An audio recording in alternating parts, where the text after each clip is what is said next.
Ciao e bentornato. In questo tutorial impariamo a calcolare le coordinate dei punti di intersezione di una funzione con gli assi cartesiani. Dopo aver ripassato alcuni concetti teorici riguardanti l'intersezione fra due curve nel piano cartesiano, ricordiamo quali sono le equazioni degli assi cartesiani e risolviamo due esercizi in cui, data l'equazione di una funzione, ci viene chiesto di determinare le coordinate dei punti di intersezione della funzione stessa con gli assi cartesiani. Iniziamo. Innanzitutto vi voglio ricordare che per trovare le coordinate del punto o dei punti di intersezione fra due curve f di x e g di x sul piano cartesiano, bisogna risolvere il sistema formato dalle equazioni delle due curve. La soluzione oppure le soluzioni di tale sistema ci forniranno, come già detto, le coordinate degli eventuali punti di intersezione fra le due curve. Quando il sistema è impossibile, cioè non fornisce alcuna soluzione, le due curve non si intersecano in alcun punto del piano cartesiano.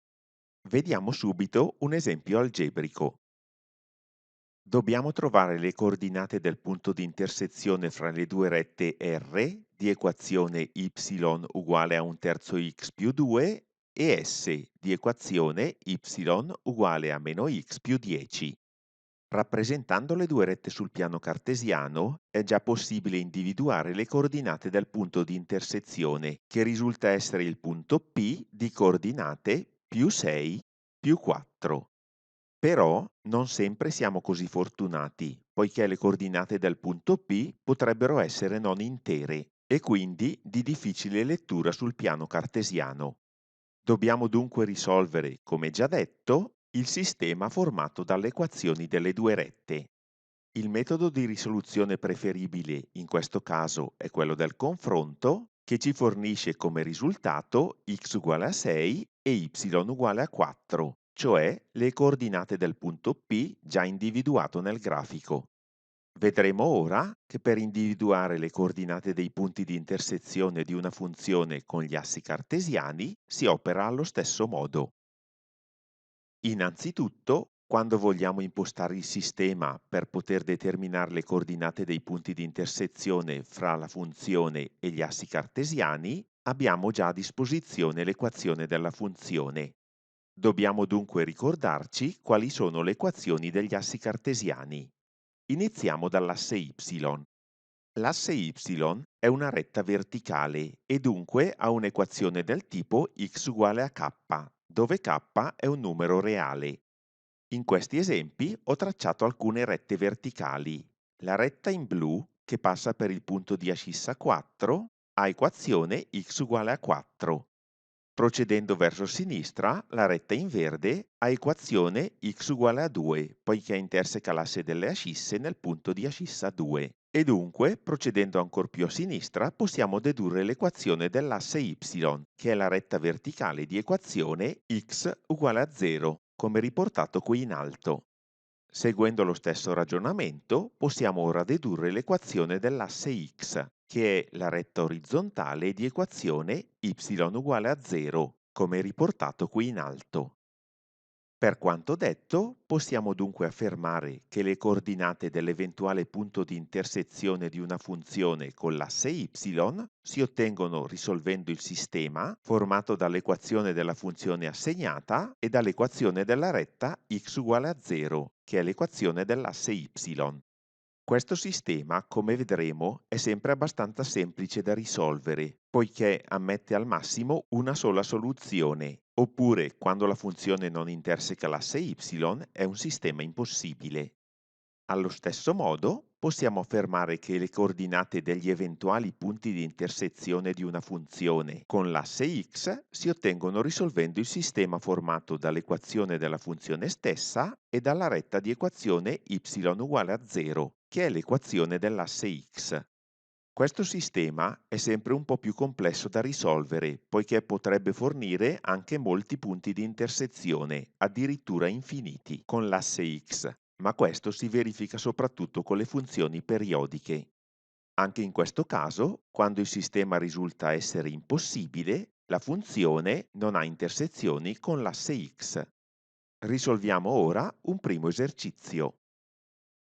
Dobbiamo determinare le coordinate degli eventuali punti di intersezione di questa funzione razionale fratta con gli assi cartesiani. Si parla sempre di eventuali punti di intersezione perché non è detto che ci siano. Innanzitutto calcoliamo il campo di esistenza di tale funzione.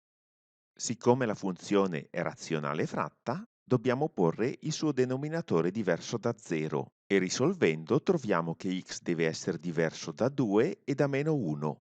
La funzione ha dunque tre rami distinti. Calcolare il campo di esistenza è importante per due motivi. Innanzitutto, se lo 0 fosse escluso dal campo di esistenza, non dovremmo calcolare l'intersezione con l'asse y e quindi il primo dei due sistemi, quello fra l'equazione della funzione e l'equazione della retta x uguale a 0, non andrebbe nemmeno risolto. Siccome il valore x uguale a 0 è un valore accettabile per la nostra funzione, impostiamo tale sistema e risolviamolo. Come già detto, questo è sempre un sistema molto semplice da risolvere. Infatti, siccome x vale 0, possiamo eliminare tutte le x presenti nel testo della funzione e calcolare il valore corrispondente della y, che risulta essere uguale a 6 fratto meno 2, cioè uguale a meno 3. La funzione assegnata interseca dunque l'asse y nel punto A di coordinate 0-3. Calcoliamo ora le coordinate degli eventuali punti di intersezione della nostra funzione con l'asse x. Impostiamo dunque il secondo sistema formato dall'equazione della nostra funzione e dalla retta y uguale a 0. Sostituiamo ora il valore 0 alla y nella prima equazione e ricordiamoci che quando una frazione algebrica è uguale a 0, deve essere uguale a 0 il suo numeratore. Quindi, quando risolviamo tale sistema, dobbiamo ricordarci che non ci deve importare nulla del denominatore della frazione algebrica. Risolvendo ora questa equazione di secondo grado, troviamo le due soluzioni x uguale a 1 e x uguale a 6. Controllando tali valori con il campo di esistenza, ci accorgiamo che sono valori accettabili e dunque la funzione assegnata interseca l'asse x nei punti b di coordinate 1, 0 e c di coordinate 6, 0. Possiamo ora riportare tutti i risultati trovati sul piano cartesiano. Innanzitutto, siccome il campo di esistenza esclude i valori meno 1 e 2, dobbiamo tracciare due rette verticali in corrispondenza dei punti x uguale a meno 1 e x uguale a più 2. La funzione assegnata dunque non è simmetrica, poiché non è simmetrico il campo di esistenza, e presenta tre rami, uno in questo settore, l'altro in questo e l'altro in questo settore. Inoltre abbiamo trovato che la funzione interseca l'asse y nel punto A di coordinate 0-3, mentre interseca l'asse x nei due punti B e C di coordinate 1-0 e 6-0. Passiamo ora ad un secondo esempio. Dobbiamo di nuovo determinare le coordinate degli eventuali punti di intersezione di una funzione razionale fratta con gli assi cartesiani. Calcoliamo innanzitutto il dominio ponendo il denominatore diverso da 0 e risolvendo otteniamo x diverso da 4 e x diverso da 1. Il grafico della funzione è dunque costituito da tre rami distinti. Siccome il valore x uguale a 0 non è escluso dal campo di esistenza, impostiamo il primo sistema, cioè quello fra l'equazione della nostra funzione e la retta di equazioni x uguale a 0, in modo da poter calcolare le coordinate del punto di intersezione di tale funzione con l'asse y. Come nell'esempio precedente, eliminiamo tutte le x presenti nel testo della funzione ed otteniamo come risultato della y il valore 8 quarti, che semplificato fa 2. Dunque, la funzione assegnata interseca l'asse y nel punto A di coordinate 0, 2. Calcoliamo ora le coordinate degli eventuali punti di intersezione della funzione con l'asse x. Impostiamo dunque un nuovo sistema, quello formato dall'equazione della nostra funzione e dalla retta di equazione y uguale a 0 e risolviamolo, sostituendo il valore 0 alla y nella prima equazione.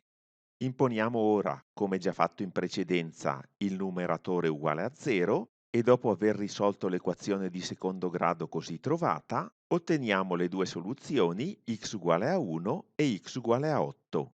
Qui dobbiamo stare molto attenti, poiché tali valori vanno sempre controllati con il campo di esistenza. Ed infatti il punto 1, 0 non è un punto di intersezione della funzione assegnata con l'asse x, poiché è escluso dal campo di esistenza, mentre il punto B di coordinate 8, 0 è l'unico punto di intersezione della nostra funzione con l'asse x. Dunque, riepilogando quanto è stato detto, quando si cercano le intersezioni con l'asse x, prima di accettare i valori ottenuti risolvendo il secondo sistema, bisogna sempre controllare il campo di esistenza. E infatti nel nostro caso il punto di ascissa 1 non può essere un punto di intersezione della nostra funzione con l'asse x, poiché in x uguale a 1 la nostra funzione non esiste. Se per caso non ci fossimo accorti di questo fatto, ce ne saremmo dovuti accorgere in seguito, poiché avremmo dovuto riportare sul grafico le rette di equazione x uguale a 1 e x uguale a 4 ed avremmo dovuto porre un punto in questa posizione, ma sappiamo benissimo che la nostra funzione non può intersecare le rette blu che rappresentano i valori esclusi dal campo di esistenza.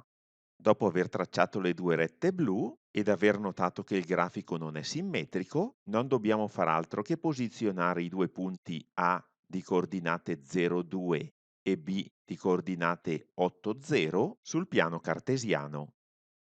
Come già osservato in precedenza, è ovvio che se nel dominio della funzione è escluso il valore x uguale a 0, è inutile risolvere il primo sistema, poiché la funzione, visto che non esiste, sicuramente non può avere intersezioni con l'asse y. Qui ti ho riportato due esempi. La prima funzione, che è una funzione di proporzionalità inversa, come campo di esistenza ha x diverso da 0 e dunque è inutile risolvere questo sistema, poiché la funzione non interseca sicuramente l'asse y. La seconda funzione invece, y uguale radice quadrata di x meno 4, è una irrazionale intera e dunque, calcolando il suo campo di esistenza ponendo il radicando maggiore o uguale a 0, otteniamo che tale funzione esiste solamente da x uguale a 4 compreso fino a più infinito ed è dunque definita solamente in questo settore di destra. E dunque, anche in questo caso, è inutile risolvere questo sistema, poiché tale funzione, in x uguale a 0, non esiste nemmeno. Con questo abbiamo concluso. Io ti ringrazio per aver seguito il video fino alla fine, ti invito a lasciare un like se ti è piaciuto, a commentare e naturalmente a farmi domande se qualcosa non ti è chiaro e, se non l'hai già fatto, a considerare l'opportunità di iscriverti al canale in modo da rimanere sempre aggiornato sulle mie nuove pubblicazioni. Nel prossimo tutorial vedremo come si determina il segno di una funzione.